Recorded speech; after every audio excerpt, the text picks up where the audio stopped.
बच्चों चलो बात करते हैं, जो लास्ट में समाप्त हुआ था हमारा, स्टार्ट होगा आज से सातवाहन वंश। क्या वंश से स्टार्ट होगा? सातवाहन वंश। अब सुनते चलिएगा सातवाहनों की कहानी और वाकाटक की कहानी। मौर्य काल, मौर्योत्तर काल के संदर्भ में दो चीजें हमको बची हुई हैं। एक का नाम है आपका, आ जाइए आ जाइए, एक का नाम है आपका सातवाहन वंश और दूसरे का नाम है वाकाटक वंश, स्थानीय राजाओं में। इसके बाद हम पढ़ेंगे हिंद यवन, हिंद पल्लव, शक, कुषाण और हूण। ध्यान दीजिएगा बच्चों, थोड़ा सा कॉन्सेप्चुअली बताऊंगा। देखिए भाई, आप लोग रिवीजन नहीं करेंगे ना, दिक्कत ये है ना कि आप जो पढ़ रहे हो आप उसको समझ नहीं रहे हो कि क्या पढ़ा रहा है, कौन पढ़ा रहा है। और आप उसको नहीं पढ़ोगे, रिवाइज नहीं करोगे तो नहीं समझ में आएगा। एंशिएंट साफ हो जाएगा। एंशिएंट का सबसे टफ पोर्शन अभी हम लोग देखने जा रहे हैं। गुप्त फिर इजी हो जाएगा, फिर गुप्तोत्तर फिर टफ होगा। सुनिएगा, देखिए मैंने आपको बताया था, वापस से कनेक्ट कर रहा हूं। क्या बता रहा था मैं आप लोग को? मौर्योत्तर काल। क्या बता रहा था?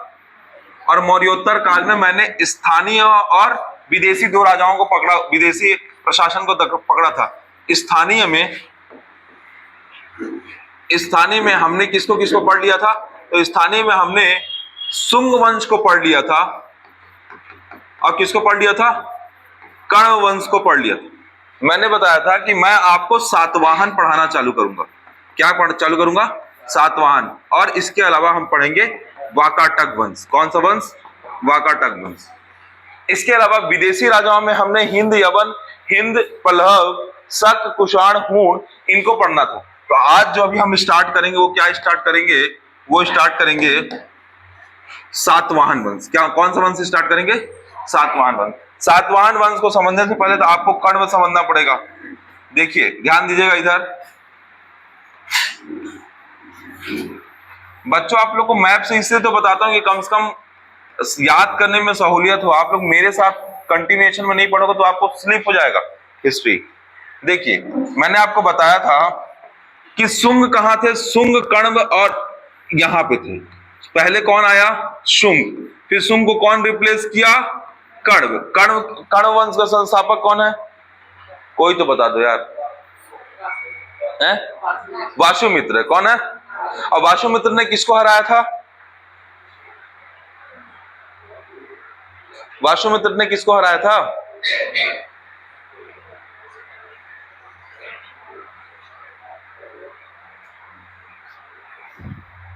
शुंग वंश का अंतिम राजा कौन है ये तो बता दो कम से कम। आपको मैं आगे और क्या बताऊंगा। तो इतना इतना आपको समय कैसे लग रहा है? देखिए शुंग वंश का जो अंतिम राजा था बच्चों, वो देवभूति था। कौन था? ध्यान से सुनिएगा, सब बता चुका हूं, आप लोग पढ़ते नहीं हो यार, दुखी कर रहे हो। देखो देवभूति था। देवभूति को हराया है किसने? कण्व वंश का एक राजा ने हराया है, जिसका नाम क्या है? जिसका नाम है वासुमित्र। क्या है? वासुमित्र। और बच्चों कण्व वंश का जो अंतिम राजा की बात करोगे उसका नाम है सुशर्मा। क्या नाम है? सुशर्मा नाम है। तो सुशर्मा को कौन हराएगा? शिमुख हराएगा। कौन हराएगा? शिमुख। शिमुख कौन है? तो बच्चों शिमुख सातवाहन वंश का संस्थापक कहलाएंगे। क्या कहलाएंगे? शिमुख कौन होगा? सातवाहन वंश का संस्थापक होगा। तो शिमुख क्या करेगा? कण्व वंश के अंतिम राजा सुशर्मा को हराएगा और किसकी स्थापना करेगा? सातवाहन वंश की। तो सातवाहन वंश जो है बच्चों वो कहां होगा? तो ऐसे देखिएगा, सातवाहन का जो क्षेत्र होगा वो इन क्षेत्र में होगा। सातवाहन, शुंग, कण्व, सातवाहन। और सातवाहन जैसे समाप्त होंगे बच्चों तो सातवाहन की जगह एक और आएंगे, वाकाटक आएंगे। कौन आएंगे? वाकाटक आएंगे। अच्छा, वाकाटक कहां आएंगे? सातवाहन की जगह आएंगे। कहां आएंगे? सातवाहन की जगह।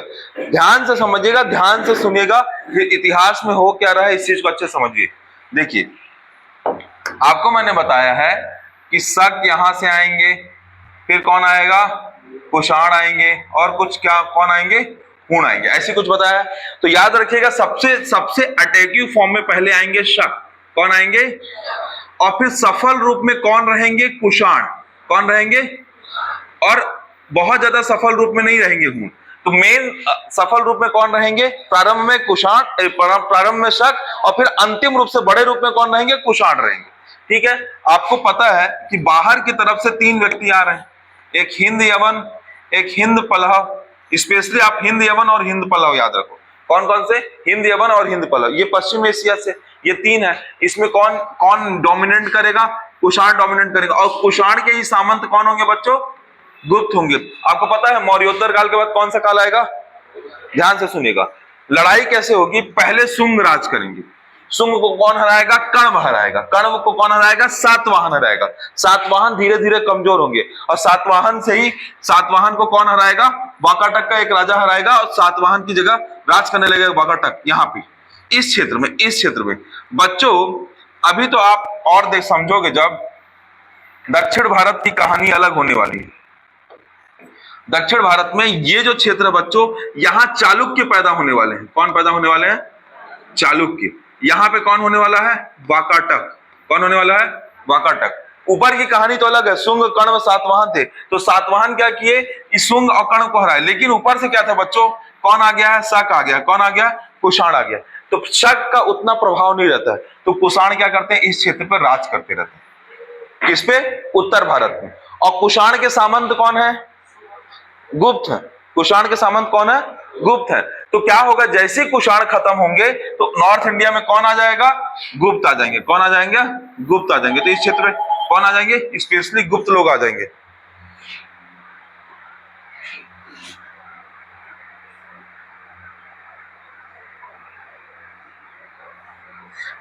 स्पेशली कौन आ जाएगा बच्चों?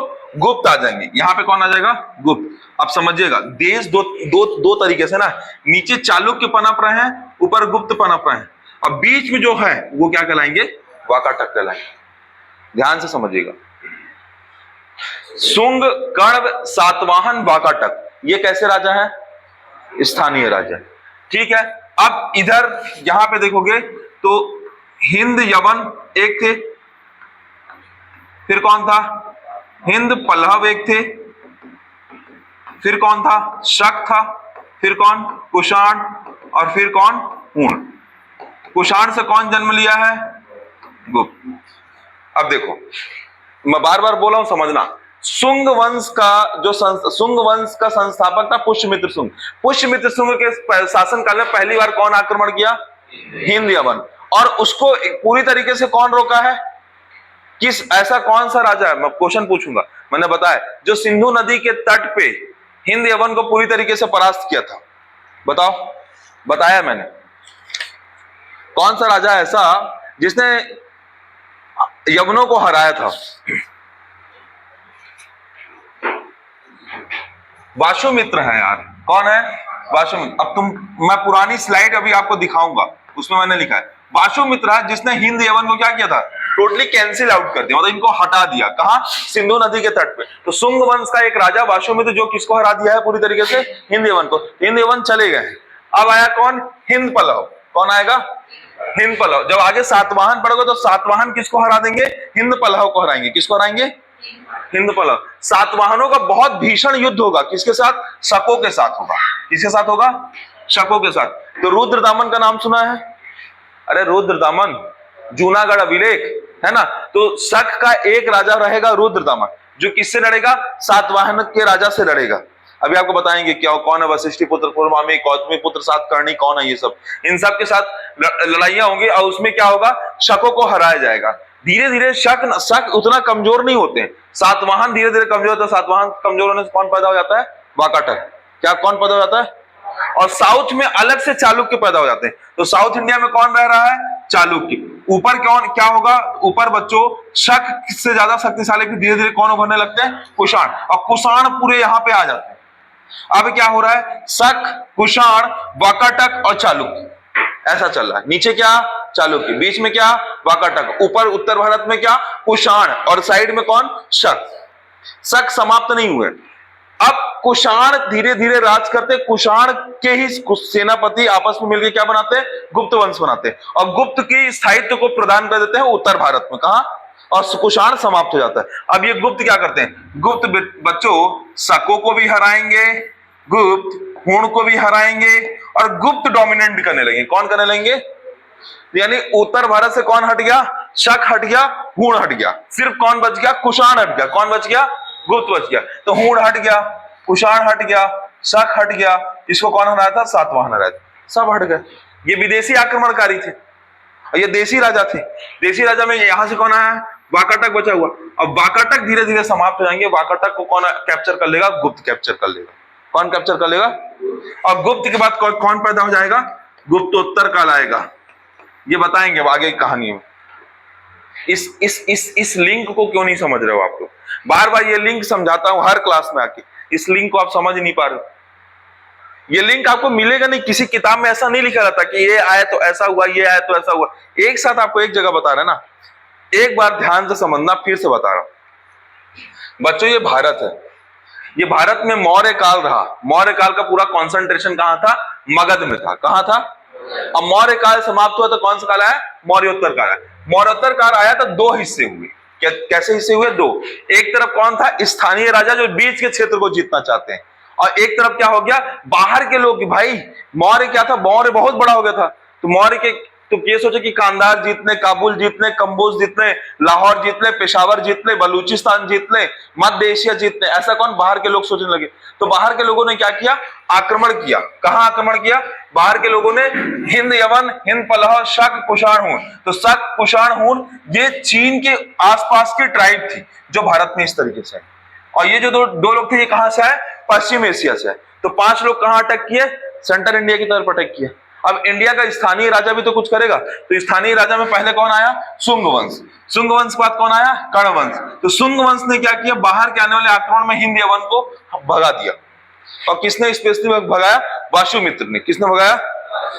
ये शुंग वंश का राजा है ना, याद रखना। कर्ण वंश का संस्थापक की बात नहीं कर रहा हूं, शुंग वंश का राजा। फिर धीरे से क्या हुआ बच्चों? जब कर्ण वंश आया तो कर्ण बहुत समय के लिए नहीं रहे। तो कर्ण ने किसको हराया? शुंग को हराया और अपनी सत्ता स्थापित की। कर्ण का जो अंतिम शासक था सुशर्मा, उसको किसने हराया? सातवाहनों ने हराया। किसने हराया? तो सातवाहन कैप्चर कर लिया इस क्षेत्र में। अब सातवाहन भी बच्चों दो हिस्सों में बटेंगे।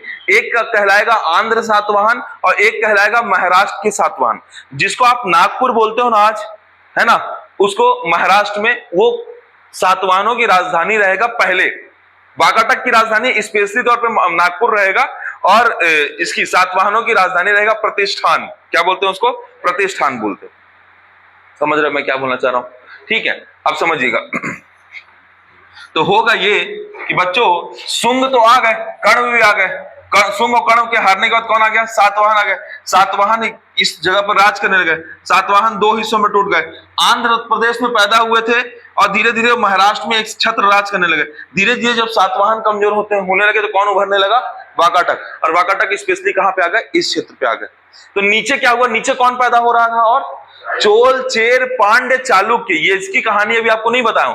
दक्षिण भारत की अलग स्टोरी चलेगी। समझ रहे हो? चोल, चेर, पांड्य, चालुक्य चलक थे। तो आप ये समझिएगा कि यहाँ पे कौन स्पेशली डोमिनेट कर रहा था? दक्षिण भारत में चालुक्य। बीच में कौन कर रहा था? सातवाहनों को हरा के वाकाटक। उत्तर भारत में कौन कर रहा था? उत्तर भारत में देखो हिंद यवन तो जा चुके थे। शक, कुषाण और ये शक, कुषाण और हूण, ये 3 थे जो यहाँ पे अटैक किए थे। जिसमें पहले कौन आया? कुषाण। कौन आया? कुषाण। मतलब कुषाण डोमिनेंट करने लगे उत्तर भारत में। अब कुषाणों से पहले आक्रमण किया है शकों ने। देखो इसी ऑर्डर में आए हैं। पहले हिंद यवन आए, फिर हिंद पलव आए, फिर शक आए। शकों ने पहले आक्रमण किया। शक का बहुत सारा युद्ध पढ़ोगे सातवाहन के साथ। फिर कौन आया? कुषाण। कुषाण शक से ज्यादा शक्तिशाली होके आए और कुषाण ने उत्तर भारत को पूरी तरह कैप्चर कर लिया। लेकिन कुषाण से कौन निकल गया? गुप्त। कुषाण साइड कर दिए, कौन आ गया उत्तर भारत में? गुप्त आ गए। अब एक गुप्त ने शकों को भी हराया, हूणों को भी हराया। शक को हरा के सकारी की उपाधि ली। सुना होगा आपने, स्कंदगुप्त ने हूणों को हराया था। सुना है कि नहीं सुना है? ये सब आगे बताएंगे आपको। तो कुल मिला के नॉर्थ इंडिया में कौन आ गया? गुप्त। और धीरे धीरे वाकाटक समाप्त हो जाएंगे। गुप्त वाकाटक को कैप्चर कर लेंगे, वाकाटक समाप्त हो जाएगा। इस पूरे क्षेत्र में गुप्त हो जाएंगे और नीचे दक्षिण भारत में जो अलग चलेगा, दक्षिण भारत का इतिहास अलग बताएंगे आपको। समझ आए कि नहीं आए? इतना समझ में। अब देखो इसमें हम क्या पढ़ने जा रहे हैं? सातवाहन। ठीक है, क्योंकि क्यों पढ़ने जा रहे हैं सातवाहन? शुंग कर्ण पढ़ा चुका हूं आपको। आप क्या पढ़ने जा रहे हैं? सातवाहन। देखो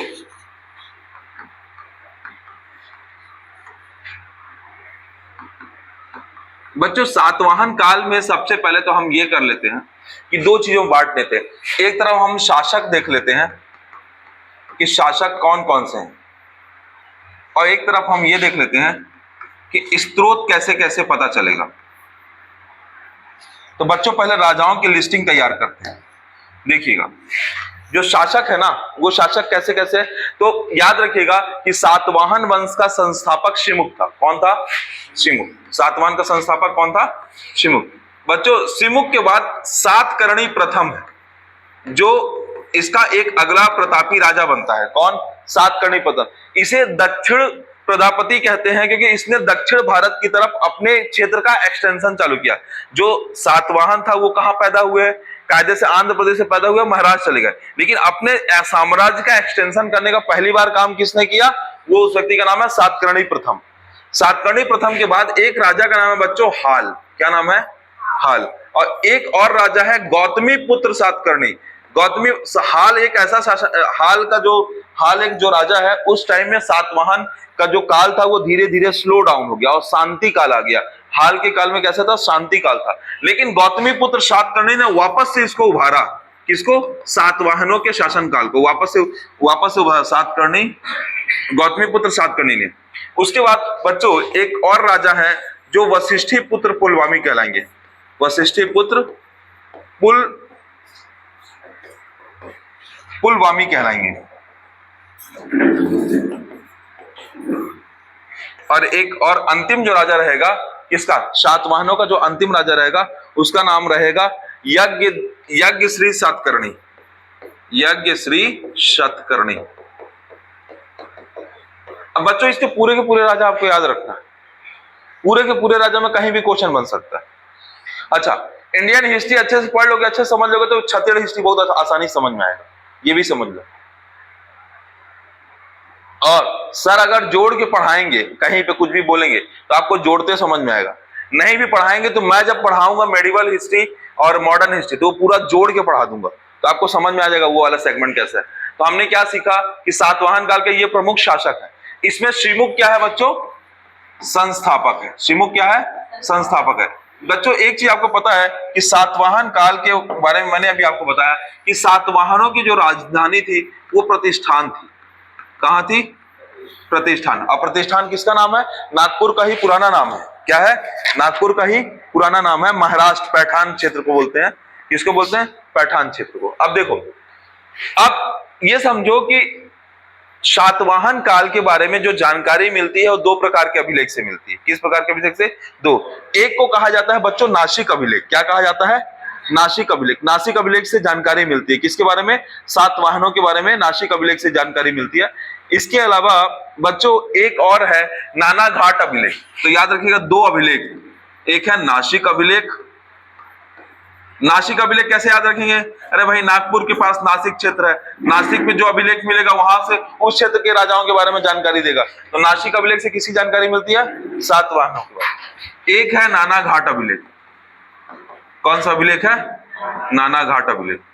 हम सबसे पहले किसी भी काल को पढ़ते हैं तो दो चीजें पढ़ते हैं, उसके जानकारी के स्रोत पढ़ते हैं और ये पढ़ते हैं कि उसके प्रमुख राजा कौन है। तो जानकारी के दो स्रोत कौन कौन से हैं? नासिक अभिलेख और नाना घाट अभिलेख। तो अगर आप सातवाहन काल के बारे में जानकारी जब लेना चाहेंगे तो आपको दो अभिलेख पढ़ने होंगे। एक का नाम है नासिक अभिलेख, दूसरा का नाम है नाना घाट अभिलेख। अगर आप सातवाहन काल के प्रमुख राजाओं की बात करेंगे तो ये सातवाहन काल के प्रमुख राजा है। इसमें भी संस्थापक किसको कहा जाएगा? शिमुक को। और अंतिम राजा किसको कहा जाएगा? यज्ञश्री सातकर्णी को। बच्चों जैसी सातवाहन काल समाप्त होगा जो अगला काल चालू होगा उस काल का नाम है सातवाहन काल के बाद क्या? सातवाहन काल या सातवाहन वंश के बाद कौन सा वंश आएगा?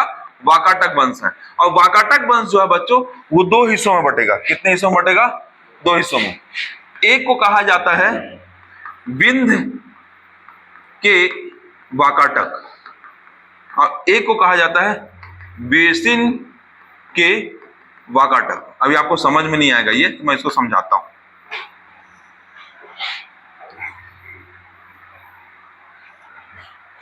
देखिएगा बच्चों ये है विंध्यांचल क्षेत्र। कौन सा क्षेत्र है? विंध्यांचल क्षेत्र। ये है सतपुड़ा पर्वत वाला क्षेत्र। और ये है महाराष्ट्र। और ये तो बच्चों जो जो वाकाटक वंश थे वो दो हिस्सों में टूटा, एक यहाँ और एक यहाँ। क्यों ऐसा हुआ? क्योंकि शुंग कर्ण यहाँ थे, तो शुंग और कर्ण को कौन हराया? सातवाहन। और सातवाहन को कौन हरा दिया? वाकाटक। तो सातवाहन के स्थान पे कौन बैठेगा? वाकाटक। तो उनकी दो शाखा हुई, एक शाखा यहाँ बैठी और एक शाखा यहाँ बैठी। समझ आया कि नहीं आया? शुंग कर्ण सातवाहन तीनों के जगह पे बैठेंगे ना कौन? वाकाटक। तो इनकी कितनी शाखाएं? दो। ये कहलाएगी विंध्य की शाखा और ये कहलाएगी बेसिन की शाखा। समझ गए? अच्छा बच्चों, विंध्य की शाखा पहले पैदा हुई, बेसिन की शाखा कुछ समय बाद आई। तो विंध्य की जो शाखा थी बच्चों, विंध्य की शाखा का संस्थापक जो था उसका नाम था विंध्य शक्ति। क्या नाम था? तो वाकाटक वंश का संस्थापक कौन हुआ? विंध्य शक्ति। और विंध्य शक्ति ने किसको हराया था? तो विंध्य शक्ति ने सातवाहन वंश के अंतिम राजा किसको? यज्ञदत्त श्री सातकर्णी को हराया था। ये क्लियर हुआ कि नहीं हुआ? ठीक है। अब बच्चों प्रत्येक राजा के बारे में बताएंगे और उस राजा के बारे में इंपॉर्टेंट चीज नोट करते चलना। तो आप अपनी बुक खोलिए, बुक में कुछ चीजें हम आपको ऐड कराएंगे तो उसके बारे में बताएंगे, समझिएगा। देखो सबसे पहली बात है कि सातवाहन वंश का संस्थापक कौन है? शिमुक। चलो याद करते जाओ, सातवाहन वंश का संस्थापक कौन है? शिमुक। बुद्ध और चैत्य विहार, बौद्ध और चैत्य विहार, बौद्ध मंदिर और चैत्य विहार दोनों को बनाने का काम किसने किया? शिमुक ने किया। तो अगर शिमुक के योगदान की बात करोगे, अब राजा स्टार्ट हो गया ना बच्चों, शिमुक के बारे में बता रहा हूं। शिमुक के बारे में दो ही लाइन आप याद कर लोगे काफी है। पहला पॉइंट ये कि शिमुक क्या है? संस्थापक राजा है। क्या है? संस्थापक राजा है। दूसरी चीज है इसने बौद्ध धर्म का अनुकरण किया, बौद्ध धर्म का अनुकरण किया, बौद्ध धर्म को फॉलो किया। तीसरा, चैत्य एवं विहार का निर्माण कराया, चैत्य और विहार का निर्माण कराया। कौन? शिमुक। यानी शिमुक किसका समर्थक था? शिमुक बौद्ध धर्म का क्या था? समर्थक था। बच्चों इसके बारे में यह कहा जाता है कि एक ऐसा राजा था जो एक्चुअली में अयोग्य राजा था, अत्याचारी था, अपनी चीजों के लेकर डोमिनेंट था, इसलिए इसकी हत्या कर दी गई। और इसकी हत्या किसके द्वारा की गई? इसकी हत्या सातकर्णी प्रथम के द्वारा की गई। किसके द्वारा की गई? सातकर्णी प्रथम के द्वारा की गई। देखो सातकर्णी प्रथम अगला राजा।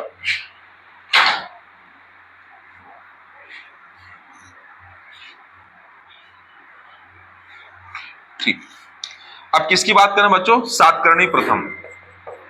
ये इंपॉर्टेंट है ना, सातकर्णी प्रथम। देखो सातवाहन वंश का वास्तविक संस्थापक या एक्चुअल संस्थापक किसको माना जाता है? सातकर्णी प्रथम को वास्तविक संस्थापक, या ये कह सकते हो कि एक्चुअल राजा, एक्चुअल पहला महान शासक कौन है? सातकर्णी प्रथम। पहला महान शासक कौन है? सातकर्णी प्रथम। और सातकर्णी प्रथम के बारे में यह कहा जाता है, सातकर्णी प्रथम का मतलब होता है कृष्ण का पुत्र। इसका मीनिंग क्या होता है? कृष्ण का पुत्र। इसका मीनिंग क्या होता है बच्चों? कृष्ण का पुत्र। चलिए अब एक अच्छी चीज बताते हैं आपको।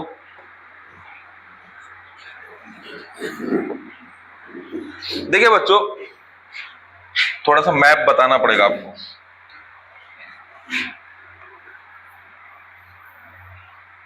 आप ये समझिएगा बच्चों, यहां इस तरीके से सातवाहनों का शासन है और इस तरीके से मौर्य था। तो मौर्य वंश ने किसी क्षेत्र को जीता था?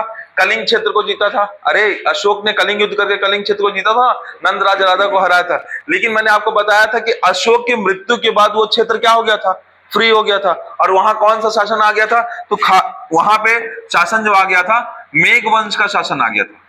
महामेघ वंश बोलते हैं। कौन सा वंश बोलते हैं? मेघ वंश का शासन था। यहाँ पे किसका शासन है? सातवाहनों का शासन है। और सातवाहन में कौन सा राजा बैठा है? अभी कौन सा राजा की बात करें? सातकर्णी प्रथम की। तो मेघ वंश में बच्चों यहाँ पे एक राजा बैठा हुआ था जिस राजा का नाम था खारवेल। क्या नाम था? खारवेल। ध्यान से सुनिएगा। तो खारवेल और ये सातवाहन अपनी सत्ता विस्तार करना चाहता है, तो खारवेल और सातकर्णी प्रथम, खारवेल और सातकर्णी प्रथम के बीच युद्ध होता है। क्या बोल रहे हैं? समझ में आया? सातकर्णी प्रथम का मतलब होता है कृष्णपुत्र। क्या होता है? कृष्णपुत्र। और कलिंग का जो राजा है वो खारवेल है। खारवेल किसका समकालीन है? सातकर्णी का। और सातकर्णी और किसके बीच? सातकर्णी और खारवेल के बीच क्या होता है? एक युद्ध टाइप की स्थिति बनती है, निर्णय नहीं आता है। सातकर्णी अपनी जगह चले जाता है, खारवेल अपनी जगह चले जाता है। इस चीज का उल्लेख जो है बच्चों, ये नाना घाट अभिलेख में मिलता है। किसमें मिलता है? नाना घाट अभिलेख। तो याद रखिएगा, एक और अभिलेख आ गया, नाना घाट अभिलेख। नाना घाट अभिलेख में किस चीज की जानकारी मिलती है? तो सातकर्णी प्रथम किसके? खारवेल के राजा के समकालीन थे। ठीक है, ये पता रहेगा बच्चों। खारवेल के राजा ने एक हाथी गुंबा अभिलेख लिखा है। क्या लिखा है? हाथी गुंबा अभिलेख लिखा है। अरे मैंने बताया तो था, हाथी गुंबा अभिलेख बताया कि नहीं बताया? तो हाथी गुंबा अभिलेख की खासियत यह है कि हाथी गुंबा अभिलेख में पहली बार यह कहा गया, अब सातवाहन के बारे में बताएंगे। हाथी गुंबा अभिलेख में पहली बार यह कहा गया कि सातवाहनों ने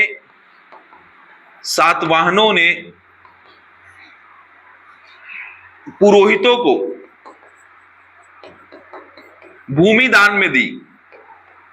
दान में दी यानी भूमि दान में देने का काम किसने किया? सातवाहनों ने किया। इसका उल्लेख किसमें है? नाना घाट अभिलेख में। एक चीज और सुनिएगा बच्चों, भूमि दान करने की वजह से इन्हें अग्रहार बोलते हैं। क्या बोलते हैं? आया हुआ प्रश्न है, अग्रहार किसे कहा जाता है? अग्रहार किसे कहा गया? सातवाहन राजाओं को कहा गया। बच्चों सातवाहनों में मात्र सत्तात्मक सत्ता थी। कैसी सत्ता थी? अब प्रश्न जो बनते हैं वो सुनते चलिए। कैसी सत्ता थी? मात्र सत्तात्मक सत्ता थी। मात्र सत्तात्मक सत्ता होने की वजह से इनके राजाओं का नाम माता के नाम के आधार पर रखा गया है। माता के नाम पर रखा गया है। जैसे गौतमी पुत्र बालश्री सातकर्णी, ये नाम रखा गया है। किसके नाम पे रखा गया है? माता के नाम पे पुत्र का नाम रखा है। जैसे एपीजे अब्दुल कलाम का नाम, तो एपीजे, उनका नाम तो जैनुलाब्दीन था, जैनुलाब्दीन अब्दुल कलाम, लेकिन एपीजे, एपी और किसका नाम है? दादा का नाम और उनके पिताजी के नाम। समझ रहे हो क्या? हाँ, तो उसी तरीके से सातवाहनों के राजाओं का नाम किसके आधार पर रखा गया था? माताओं के नाम के आधार पर रखा गया था, जो ये बताता है कि सातवाहनों में मात्र सत्तात्मक सत्ता थी। कैसी थी? ये क्लियर हुआ। मैं बता रहा था आपको कौन सा राजा, मैं बता रहा था आपको सातकर्णी प्रथम। सातकर्णी प्रथम के बारे में उल्लेख कहां से मिलता है? नाना घाट अभिलेख से। इसमें क्या मिलता है? वो खारवेल के समकालीन थे। और खारवेल के समकालीन, खारवेल ने क्या लिखा है? हाथी गुंबा अभिलेख लिखा है। हाँ, हाथी गुंबा अभिलेख में क्या हुआ कि सातवाहनों ने पुरोहितों को भूमि दान में दी, इसलिए इनको क्या कहा गया? अग्रहार कहा गया। इस सब की चीज की जानकारी किससे मिलती है? हाँ बच्चों, एक चीज आपको और बताएंगे कि सातकर्णी प्रथम की जो पत्नी थी उसका नाम था नागनिका। क्या नाम था? नागनिका। और नागनिका का बहुत बड़ा योगदान रहता है सातवाहनों की सत्ता को अच्छे से चलाने में। कैसे? तो समझिएगा। अभी मैं कुछ आपको बताया कि सिमुक तो संस्थापक है, लेकिन वास्तविक संस्थापक कौन है? सातकर्णी प्रथम। बच्चों, सातकर्णी प्रथम के बाद ध्यान से सुनिएगा, सातकर्णी प्रथम के बाद सातवाहन काल जो है वो विस्मय काल में चला जाता है, शांति काल में चला जाता है। तो हॉल जो है ये शांति काल वाला स्थिति को बताता है। ये हाल नाम का राजा था जो कि सातवाहनों के कौन सी काल की स्थिति को बताता है? शांति काल की स्थिति को बताता है। बच्चों, इंपॉर्टेंट चीज इसमें यह है कि सर्ववर्मन नाम का एक व्यक्ति है। क्या है? सर्ववर्मन नाम का एक व्यक्ति है जिसने कांत्रक किताब लिखी है। जिसने क्या लिखा है? कांत्रक किताब लिखी है। सुनिएगा ध्यान से हॉल के संबंध में। पहली चीज क्या? पहली चीज ये है बच्चों कि ये शांति काल का राजा है। ठीक है, पहला पॉइंट। दूसरा पॉइंट ये है बच्चों कि इसके काल में सर्ववर्मन नाम का एक व्यक्ति है जिसने कांत्रक किताब लिखी है। कौन सी किताब लिखी है? कांत्रक किताब लिखी है। कांत्रक किताब लिखी है, या थोड़ा सा गड़बड़ हो गया बच्चों, कातंत्र किताब लिखी। कातंत्र किताब लिखी। कौन सी किताब लिखी है? सर्ववर्मन ने कातंत्र किताब लिखी है।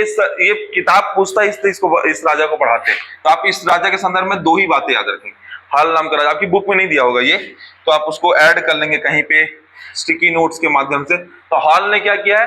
हाल को शांति काल का राजा कहा जाता है। और सर्ववर्मन नाम का एक कवि है जिसने कातंत्र नाम की क्या लिखी? पुस्तक लिखी है। बच्चों एक और याद कर लो, ये फैक्ट है ना बच्चों, गुणाढ़ गुणाढ़ नाम के एक व्यक्ति है जिसने बृहद कथा घोष नामक एक और पुस्तक की रचना की है। किसके शासनकाल में किया है? हाल के शासनकाल में। ठीक है, ये फैक्ट है ना, ये एक्स्ट्रा फैक्ट है, जरूरत नहीं है, बट आपको बता रहे हैं। अगर आपका चीफ टफ हुआ या क्वेश्चन ऊपर नीचे पूछा तो आपको बनना चाहिए। सबसे महान राजा जब आप बताएंगे इसके बाद,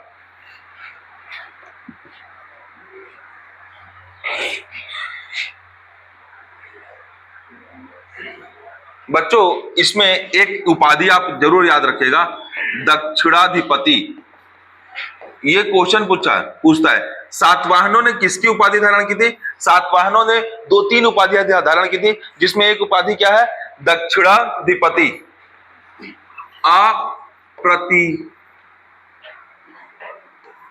चक्र।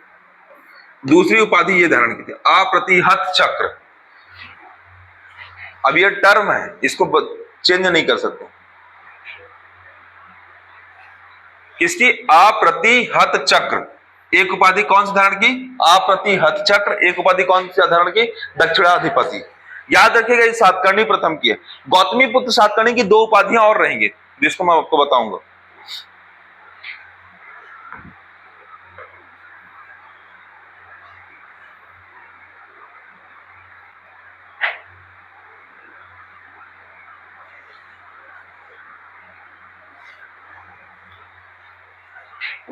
ठीक है बच्चों, सातवाहनों में पूछता है कि क्या राजसूय यज्ञ या अश्वमेघ यज्ञ हुआ था? तो बिल्कुल हुआ था। सातवाहन शासकों में पहला सातवाहन शासक जो है वो सातकर्णी प्रथम है, जिसने राजसूय यज्ञ और अश्वमेघ यज्ञ कराया था।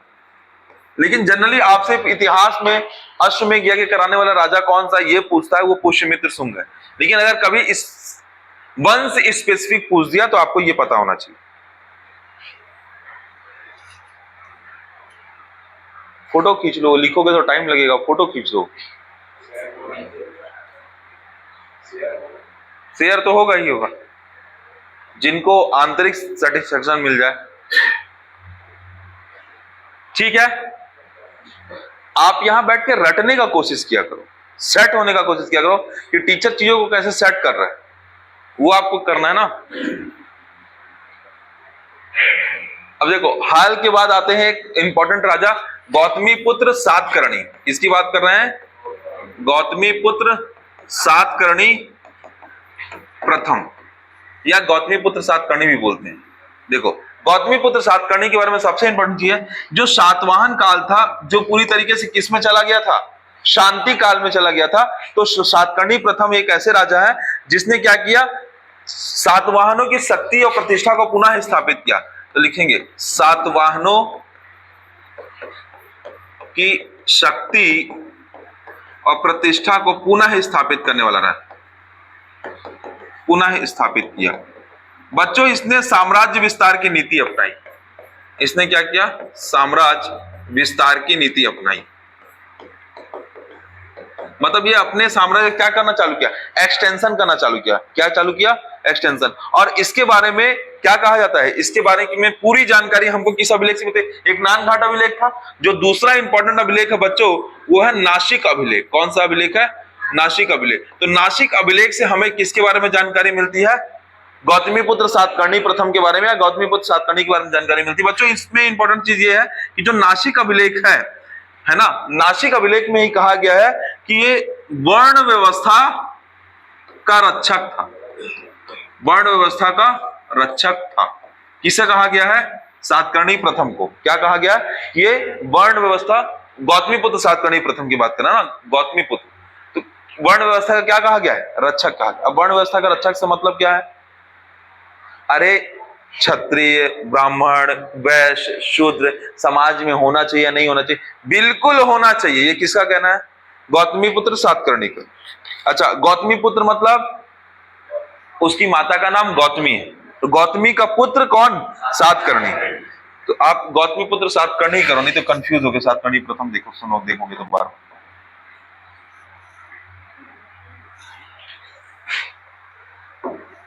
बच्चों इसके बारे में अब उपाधि जो है,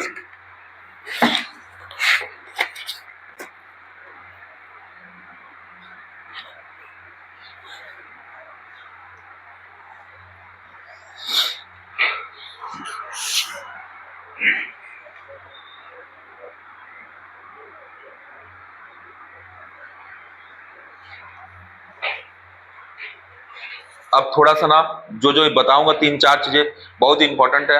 एक्चुअली में इससे प्रश्न पूछे ना पूछे, लेकिन जो आप बताऊंगा उसमें सातकर्णी, गौतमीपुत्र सातकर्णी से क्वेश्चन पूछता है। देखो पहली चीज,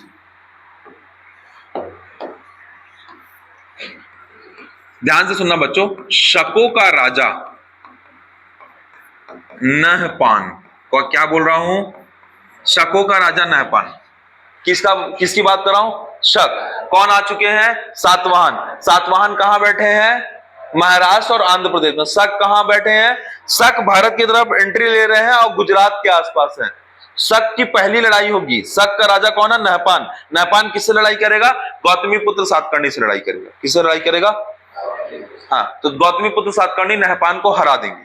क्या करेंगे, नहपान को हरा देंगे और एक नगर की स्थापना करेंगे।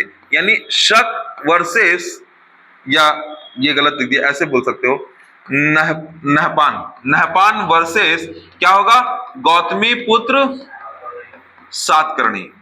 और इसमें जीतेगा कौन, गौतमीपुत्र सातकर्णी जीत जाएंगे। और जैसे ही जीतेंगे तो क्या करेंगे, एक शहर की स्थापना करेंगे जिसका नाम है वेणकटक शहर।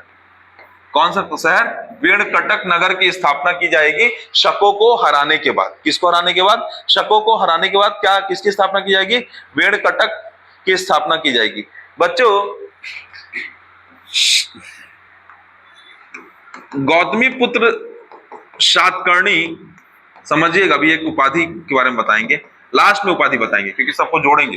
गौतमीपुत्र सातकर्णी की जो सेना थी, सेना के घोड़े बड़े अच्छे थे, घोड़े उत्कृष्ट किस्म के थे। इनको ये कहा जाता था ये 3 समुद्रों से पानी पीते थे।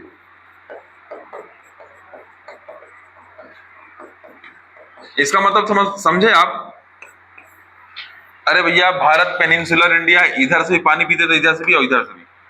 यानी ये तीनों जगह गए हैं, गए हुए हैं। किसके घोड़े, हाँ, सातकर्णी प्रथम से। इसलिए इसे कहते हैं त्रिसमुद्र तोय पितावाहन, या त्रिसमुद्र तोय, त्रिसमुद्र तोय, इतना बस याद रखो, पितावाहन।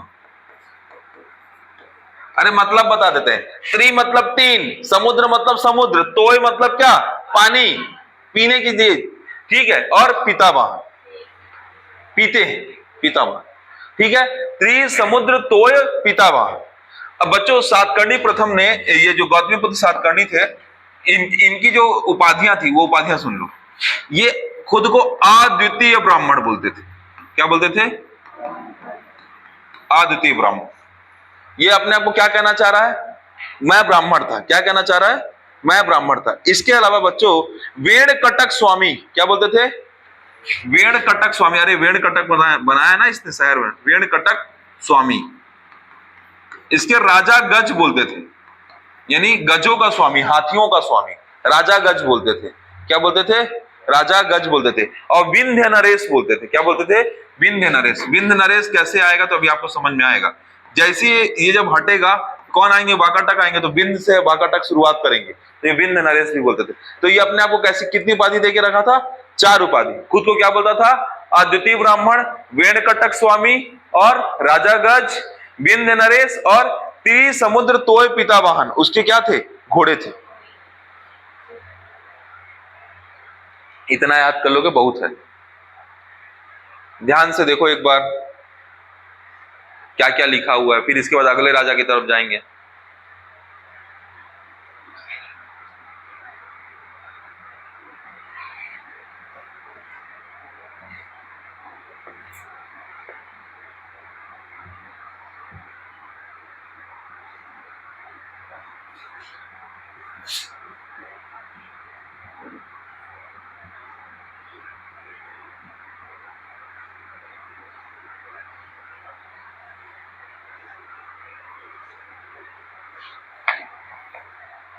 ठीक है बच्चों, सबसे ज्यादा सातवाहनों में जो साम्राज्य विस्तार की नीति अपनाई मैंने लिखा ना, सबसे ज्यादा कौन साम्राज्य का विस्तार किया था?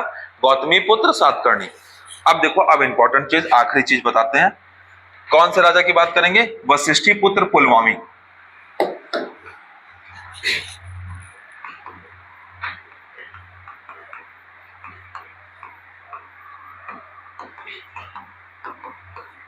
अब समझिएगा बच्चों, ध्यान दीजिए,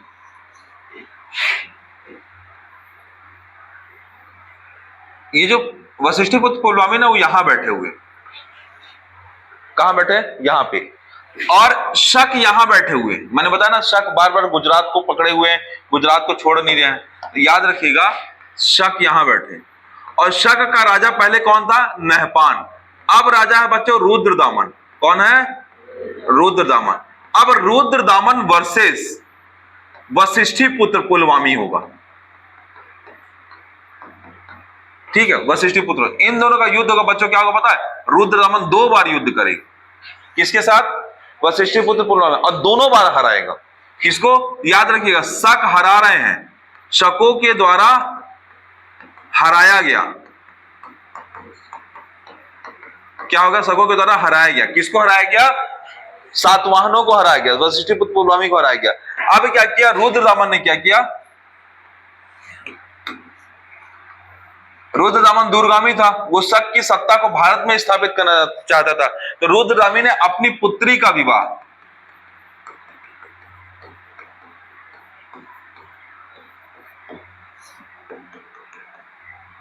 पुत्री का विवाह किससे कर दिया?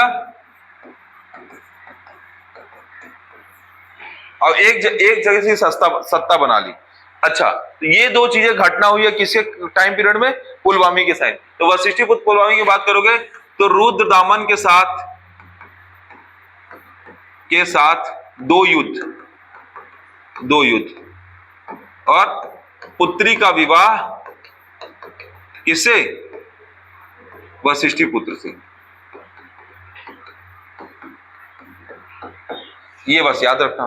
और अंतिम शासक की बात करोगे, अगर सातवाहनों के अंतिम शासक की बात करोगे बच्चों, तो सातवाहनों का जो अंतिम शासक है उसका नाम क्या है? उसका नाम है यज्ञदत्त श्री, क्या नाम है? यज्ञश्री सातकर्णी।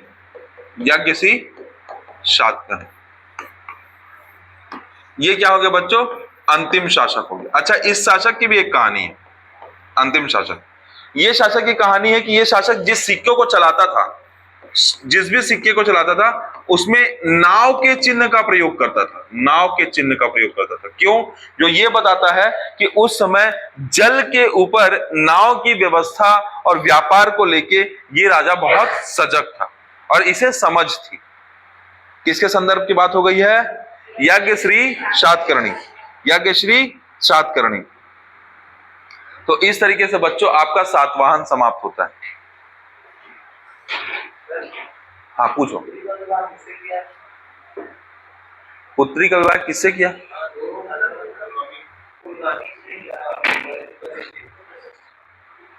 अबे क्या नाम लिखा है? ऐसा क्वेश्चन तुम लोग कांस्टेबल वाले ऐसी क्वेश्चन पूछते। वशिष्ठी पुत्र पुलवामी, उसका भाई पटेल से शादी हुई है, भाई दिनेश पटेल से शादी।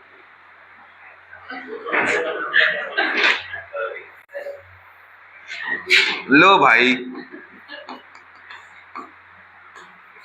शॉर्टकट मैं चाह रहा हूं जल्दी कंप्लीट हो, आप चाह रहे हो लेट लगे। ये लो, अरे यार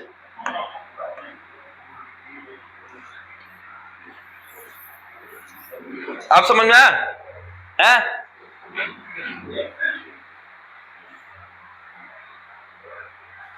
मैं सोचा कुछ अच्छा क्वेश्चन आएगा जिस क्वेश्चन पे थोड़ा सा वार्तालाप होगा। अच्छा बच्चों याद रखिएगा, ये जूनागढ़, रुद्रदामन का संबंध किससे है?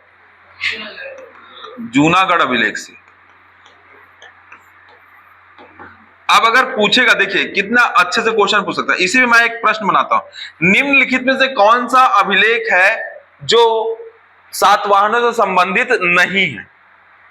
अब देखो नासिक अभिलेख हो गया, नानाघाट अभिलेख हो गया, जूनागढ़ अभिलेख हो गया और प्रयाग प्रशस्ति अभिलेख हो गया। मान लो ऐसे है तो प्रयाग प्रशस्ति अभिलेख नहीं है, ऐसी करके क्वेश्चन पूछता है।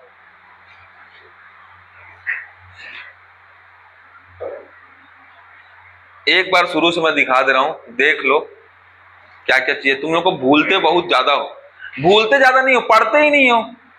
पढ़ा दिया गुरुजी ठीक है, यहां मजा ले लिया, उसके बाद घर जाके देखते नहीं पलटा के। अब घर जाके नहीं देखो तो कहां से बनेगा, नहीं बनेगा भाई। इतिहास है, जो कल तक था वो इतिहास था। तो कल तुम इतिहास की बातों को इतिहास में छोड़ के आ जा रहे हो, क्या करना है हमें। देखो एक बार ये देखिए, हमने श्रीमुख पढ़ाया, सातकर्णी प्रथम, हाल गौतमी पुत्र सातकर्णी, वशिष्ठी पुत्र पुमामी, यज्ञश्री सातकर्णी। ठीक है, ये हमने क्या देखा, सातवाहन वंश। इसके बाद हम कौन सा वंश देखेंगे, वाकाटक वंश। वाकाटक वंश की कितनी शाखा है बच्चों, हाँ, तो विंध्य के वाकाटक और बेसिन के वाकाटक। जो विंध्य के वाकाटक होंगे बच्चों, उसका जो संस्थापक होगा वो विंध्य शक्ति होगा। कौन होगा, विंध्य शक्ति होगा। और विंध्य शक्ति एक ठीक ठाक राजा रहेगा, अच्छा राजा रहेगा। तो अब यहां से स्टार्ट करेंगे। पहले इस चीज को देख लो एक बार, इसको देखो एक बार, कहां क्या हुआ है।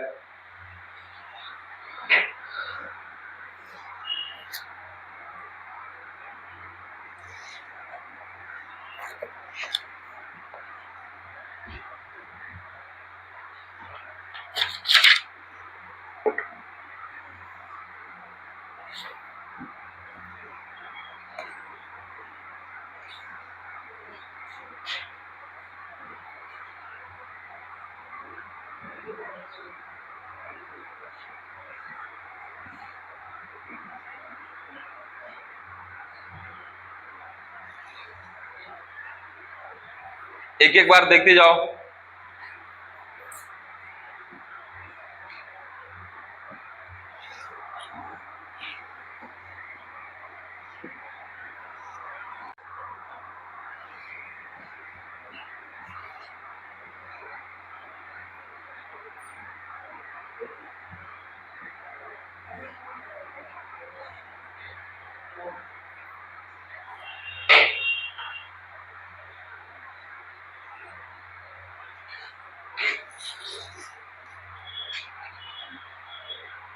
गौतमी पुत्र सातकर्णी सबसे इंपॉर्टेंट राजा हैं, इनके बारे में सब चीज पता होना चाहिए।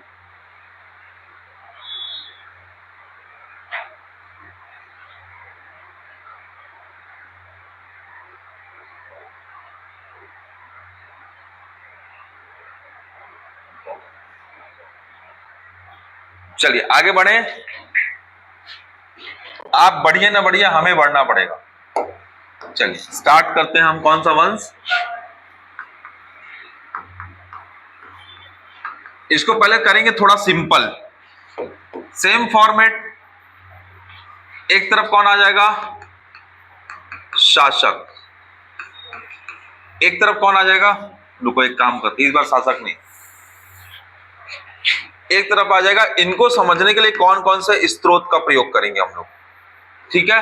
और दूसरा, इसके शासनकाल में या इस वंश में कौन कौन से महत्वपूर्ण शासक रहे, ठीक है। दो हिस्सों में पढ़ते हैं सबसे पहले, ताकि हमको समझ में आए कि हम क्या क्या चीज करने वाले हैं। तो अगर वाकाटक वंश के बारे में आप पढ़ना चाहो तो वाकाटक किसके कहां से निकले हैं, तो वाकाटक सातवाहनों से निकले हैं। कहां से निकले हैं, है ना। तो वो सातवाहन वंश का अंतिम राजा जो था वो यज्ञश्री सातकर्णी था। यज्ञश्री सातकर्णी को हरा के विंध्य शक्ति क्या करते हैं, विंध्य शक्ति पैदा होते हैं। अब विंध्य शक्ति एक राजा होता है जो विंध्यांचल क्षेत्र में किस वंश की स्थापना करता है, वाकाटक वंश की स्थापना करता है। और जो महाराष्ट्र है बच्चों, महाराष्ट्र में एक बेसिन क्षेत्र है, तो बेसिन क्षेत्र में एक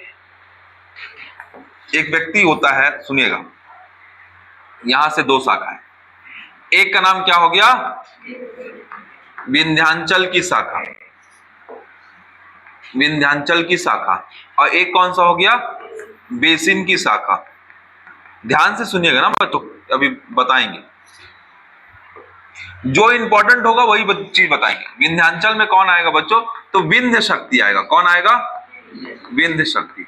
और अगर आप इसकी बात करेंगे बेसिन की शाखा में, तो सर्वसेन। कौन, सर्वसेन।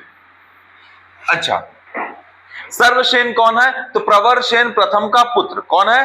प्रवरसेन प्रथम का पुत्र। ध्यान से सुनते चलिए, अभी आपको बताने। प्रवरसेन प्रथम का पुत्र। स्त्रोत को देखेंगे, पहले महत्वपूर्ण शासक देख लेते हैं। बच्चों सबसे महत्वपूर्ण शासक अगर बात करोगे तो कौन है? पहले तो विंध्य शक्ति खुद।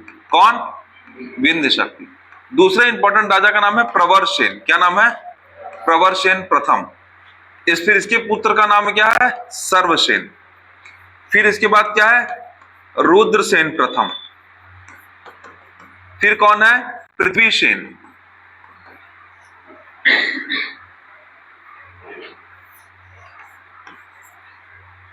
पृथ्वीसेन।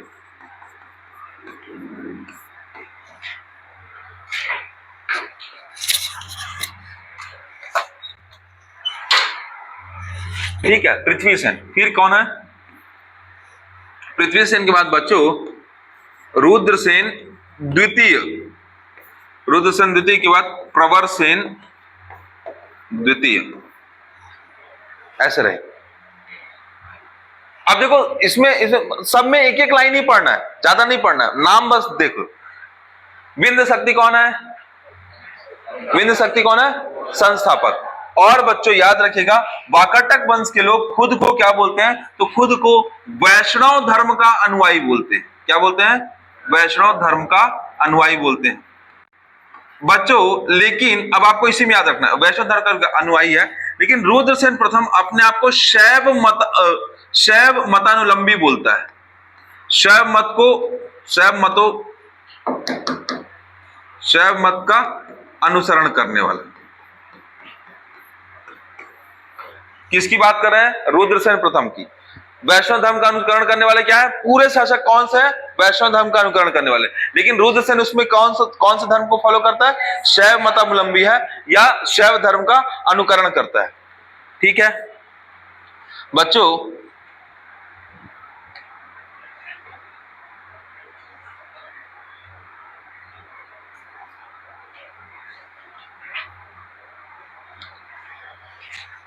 देखिए ये राजा हो गए।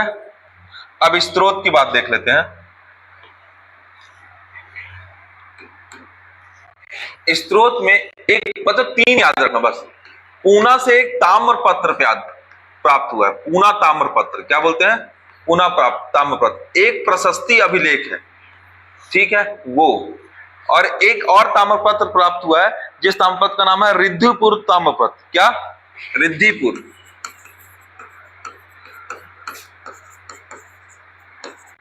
और अजंता की गुफा या अजंता की गुहा लेख। अजंता कहां है बच्चों? अजंता महाराष्ट्र में। कहां है? महाराष्ट्र में। तो याद रखिएगा, अगर वाकाटक वंश के बारे में जानकारी प्राप्त होना तो पूना ताम्रपत्र से पता चलता है, प्रशस्ति अभिलेख से पता चलता है, रिद्धिपुत्र के ताम्रपत्र अभिलेख से पता चलता है, और अजंता की गुहा लेख से पता चलता है। ठीक है, अजंता की गुहा लेख से पता चलता है। ये 4 चीजों से किसके बारे में पता चलता है? वाकाटक वंश के बारे में पता चलता है।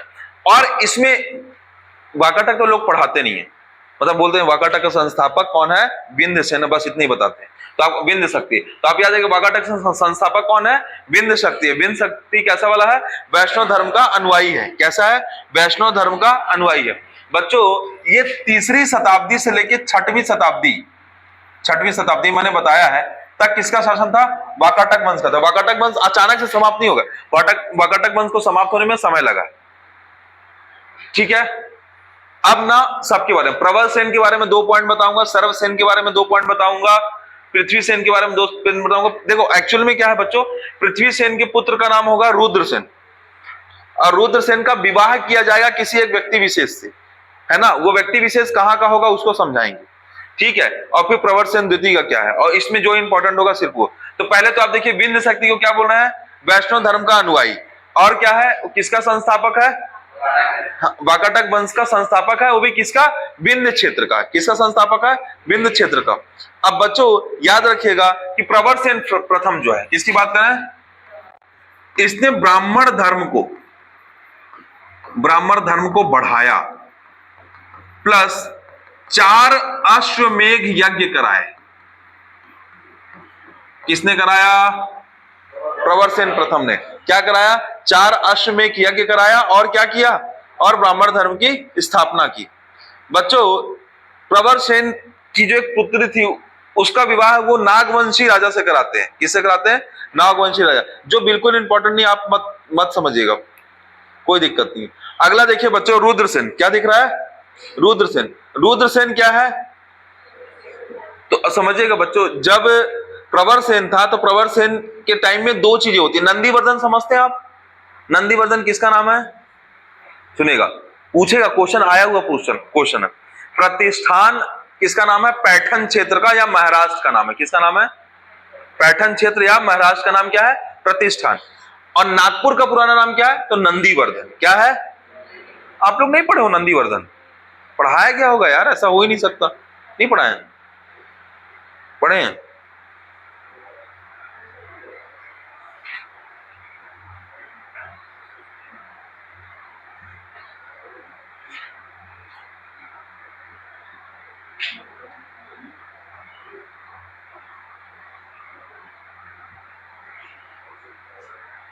ठीक है, अब थोड़ा बताएं, ध्यान से सुनिएगा बच्चों। जो वाकाटक वंश है, वाकाटक वंश से विंध्य शक्ति, प्रवर सेन, ये सब तो आपने देखा। इनकी राजधानी को लेकर थोड़ा डिस्कस करते हैं, थोड़ा सा और पिक्चर क्लियर होगा। देखो, जब तक मैप नहीं बनाएंगे तब तक जानोगे नहीं।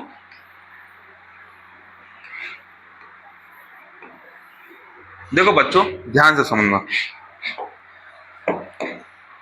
ये जो क्षेत्र है ना बच्चों, ये विंध्य शक्ति का क्षेत्र है, यानी विंध्य क्षेत्र है। और दूसरा जो क्षेत्र है, ये कौन सा क्षेत्र है?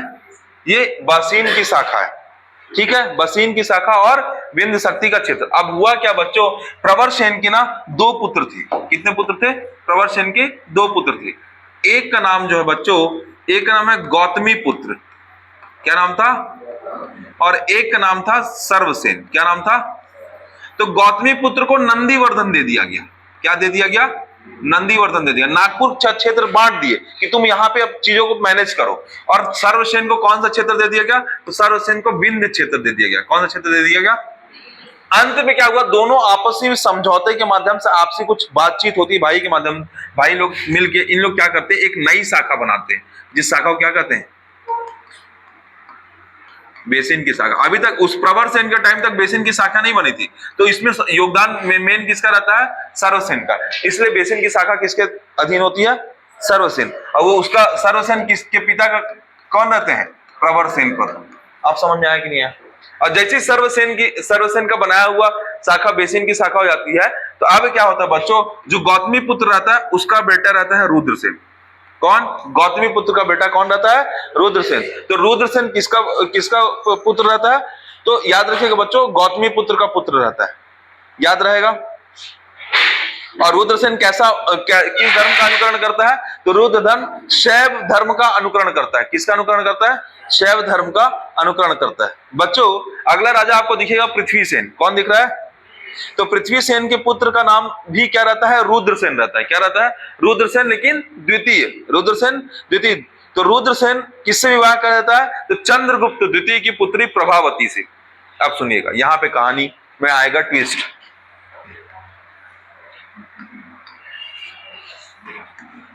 नहीं समझ में आएगा बच्चों, इधर ध्यान दो, बिल्कुल नहीं समझ में आएगा जो मैं अभी लाइन बोलूंगा, कुछ भी हो जा रहा है अभी।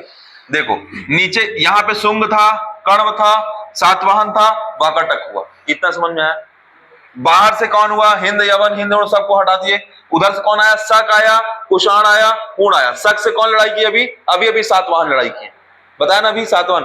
तो शक उतने डोमिनेंट नहीं हो पाएंगे, उसका डोमिनेंट कौन हो गए? कुषाण। तो उत्तर भारत में कौन रहेगा स्पेशली? कुषाण, पहले चरण में। लेकिन दूसरे चरण में कौन हो जा रहा है पता है? दूसरे चरण में आ जा रहे हैं गुप्त, आ जा रहे हैं। कौन आ जा रहे हैं? गुप्त। तो याद रखिएगा दूसरे चरण में कौन स्पेशली यहां पे करने लगा? तो गुप्त आ गए। कौन आ गए? गुप्त। अब बच्चों जब गुप्त चालू हो गए ना, तो गुप्त जो ऊपर गुप्त है लेकिन बीच में वाकाटक बने हुए हैं, और नीचे कौन है? चालुक्य है। बीच में कौन बना हुआ है? वाकाटक। और वाकाटक का एक राजा है जिसका नाम है पृथ्वीसेन। क्या है? पृथ्वीसेन। और उधर जब आप गुप्त वंश पढ़ोगे बच्चों, गुप्त वंश को यहां पे बताना पड़ेगा, थोड़ा सा बता रहा हूं। कुषाण के बाद कौन सा वंश आएगा? गुप्त वंश में पढ़ोगे आप श्रीगुप्त। श्रीगुप्त के बाद पढ़ोगे आप समुद्रगुप्त। समुद्रगुप्त के बाद आप पढ़ोगे इसी तरीके से एक व्यक्ति आएगा चंद्रगुप्त द्वितीय। कौन आएगा? और चंद्रगुप्त द्वितीय का पुत्री का नाम होगा प्रभावती। क्या नाम होगा? तो क्या होगा, इन दोनों के बीच लड़ाई ना हो तो प्रभावती का विवाह किससे करा दिया जाए? प्रभावती का विवाह किससे करा दिया जाएगा बच्चों? तो प्रभावती का विवाह कराया जाएगा रुद्रसेन द्वितीय से। किससे कराया जाएगा? अब क्यों करा रहे हैं? ऊपर गुप्त वंश है, नीचे वाकाटक वंश है, जिससे इनके बीच क्या हो, लड़ाई ना हो। तो क्या हो, रुद्रसेन द्वितीय का विवाह प्रभावती से हो जाता है। रुद्रसेन द्वितीय किसका पुत्र है? पृथ्वीसेन का पुत्र है। क्लियर हुआ कि नहीं हुआ? ठीक है। क्वेश्चन पूछता है प्रभावती का विवाह या गुप्त वंश के साथ वाकाटक वंश के किस राजा का संबंध था? तो किसका संबंध था? रुद्रसेन द्वितीय का संबंध था। ठीक है। एक प्रवरसेन द्वितीय के संदर्भ में सिर्फ बच्चों एक चीज याद रखना कि इसने सेतुबंध नामक काव्य की रचना की। प्रवरसेन ने क्या किया है? सेतुबंध नामक काव्य की रचना की है। सेतुबंध नामक काव्य की रचना कब हुई है? प्रवरसेन के काल में। रुद्रसेन के शासनकाल में क्या हुआ है? रुद्रसेन विवाह किससे किया है? प्रभावती थे। चंद्रगुप्त द्वितीय के साथ उसने संबंध स्थापित किया है, यानी कि गुप्तों के साथ उनके अच्छे संबंध रहेंगे। पृथ्वीसेन के संबंध में कोई इंपॉर्टेंट बात नहीं। पृथ्वीसेन का पुत्र कौन था? रुद्रसेन। और पृथ्वीसेन के संदर्भ में वैसे तो नहीं, कोई इंपॉर्टेंट बात नहीं है। रुद्रसेन की बात करो तो रुद्रसेन प्रथम कौन था? शैव धर्म का अनुयायी था, पहला ऐसा व्यक्ति था जो उसमें शैव धर्म का अनुकरण करता था। सर्वसेन कौन था? तो बेसिन की शाखा का संस्थापक था। बेसिन की शाखा ऐसी नहीं बनी है। बेसिन की शाखा गौतमी पुत्र और सर्वसेन को जब बांट दिया गया तो दोनों ने मिलकर फिर क्या डिसाइड किया कि एक शाखा बनानी चाहिए। तब सर्वसेन ने किसकी शाखा स्थापना की? बेसिन की शाखा। फिर प्रवरसेन प्रथम कौन था बच्चों? तो ब्राह्मण धर्म को बढ़ाता है, 4 अश्वमेध यज्ञ कराता है। विंध्य शक्ति कौन है? तो विंध्य शक्ति संस्थापक और वैष्णव धर्म का अनुयायी है। ये वाकाटक वंश की कहानी हो गई। क्लियर हुआ कि नहीं हुआ?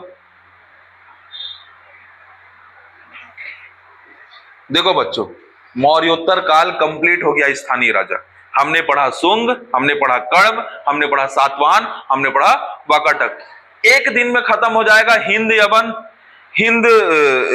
यवन और फिर पल्लव वाला, फिर उसका शक और कुषाण, थोड़ा सा एक दिन का समय लेगा, उसके बाद गुप्त चालू हो जाएगा। तो आज की सभा यही समाप्त होती है बच्चों। ठीक है।